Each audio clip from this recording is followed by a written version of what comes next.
le directeur de la DGSI dans les Ardennes, qui violait des petites filles mineures de confession musulmane, qui avait mis au sein de la préfecture de police, là où il résidait, une salle habilitée secret défense, où étaient violées ces petites. Il faut savoir qu'il a été récemment condamné, mais il n'a jamais été condamné pour les viols et les crimes qu'il a commis sur ses enfants. Il a été condamné pour détention d'images pédopornographiques. Évidemment, quand on sait le nombre de disques durs qu'il avait, le nombre de centaines de milliers d'images et de vidéos pornographiques, évidemment, il appartenait à un réseau. On a voulu faire croire que cet homme était isolé.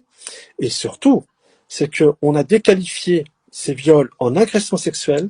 Si deux jeunes filles mineures ont assisté au procès et ont demandé le huis clos pour ce faire, eh ben, la justice française, pour ceux qui ont eu à juger cette affaire, je le dis publiquement, honte à vous, puisque, effectivement, il n'a pas été condamné pour ces soi-disant agressions sexuelles. Ça veut dire qu'en France, Emmanuel Macron, officiellement, permet, de fait, à ce que des enfants mineurs puissent être violés, torturés, sodomisés par des agents habilités secret défense. Dans mon affaire, ils ont amené mes enfants à l'étranger. J'ai couru partout pour essayer de récupérer leurs pièces d'identité. Figurez-vous que leurs pièces d'identité ont été refaites à la préfecture de police de Paris.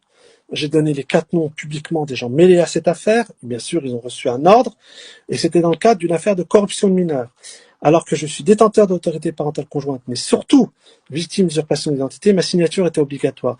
Et ben, c'est pas une fois que les pièces d'identité de mes enfants ont été refaites, mais 2 fois.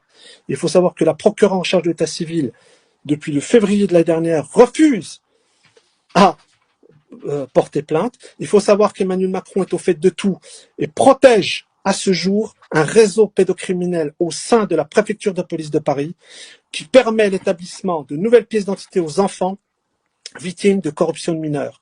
Les faits sont d'une gravité extrême. Alors Emmanuel Macron, vous êtes en ce moment en train de courir après le vote